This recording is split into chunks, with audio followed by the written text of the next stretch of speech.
മധുരമുള്ളത് എന്നാണ് ദൈവത്തിന്റെ ദാസനായ ശലോമോൻ പറയുന്നത്.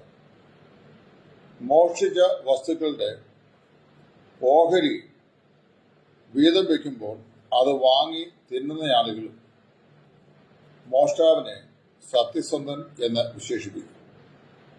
എന്നാൽ മോഷണം പാപമാണെന്ന് പ്രസംഗിക്കുകയോ പഠിപ്പിക്കുകയോ ചെയ്യുന്ന ആളുകളെ കള്ളൻ എന്ന ആളുകൾ നാമകരണം ചെയ്യും. കാലത്തിന്റെ പോക്ക് നമ്മെ വളരെയധികം അതിശയിപ്പിക്കുന്നു. മോഷ്ടിക്കുന്ന ഏത് ദ്രവ്യവും ദൈവത്തിന് പ്രസാദം ഇല്ലാത്തതാണ്. പഴയ നിയമചരിത്രത്തിൽ ഇസ്രായേൽ ജനതയുടെ ഹായ് പട്ടണത്തിന് നേരെ ഉള്ള പോരാട്ടത്തിൽ ദയനീയമായ നിലയിൽ ജനം പരാജയപ്പെടുവാൻ കാരണമായി ഭവിച്ചത് ആഖാൻ എന്ന് പറയുന്ന ഒരുവൻ ശപഥാർപ്പിത വസ്തുക്കളെ മോഷ്ടിച്ചു എന്നുള്ളതാണ്. അവൻ മോഷ്ടിച്ച വസ്തുക്കൾ 3 ആയിരുന്നു.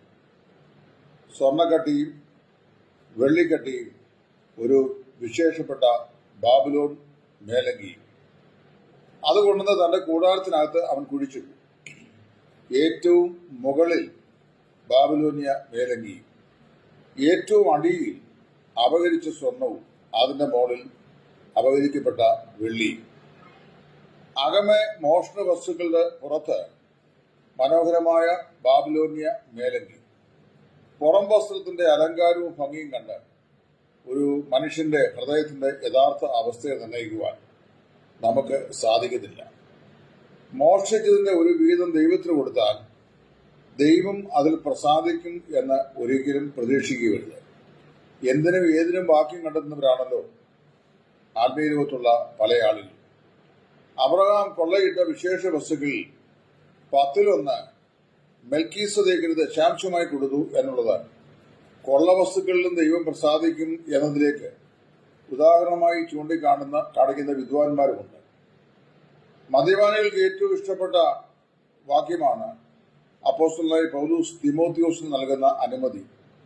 നിന്റെ തുടർച്ചയായുള്ള അജീർണത നിമിത്തം ഇനിയും വെള്ളം മാത്രം കുടിക്കാതെ അസാരം വീഞ്ഞും കൂടെ സേവിച്ചു കൊള്ളുക എന്നുള്ളത്. പരമാർത്ഥ ഹൃദയമുള്ളവരെ സ്നേഹിക്കുവാൻ ആളുകളില്ല. നീതിമാനു വേണ്ടി ആരെങ്കിലും മരിക്കുന്ന ദുർലഭം.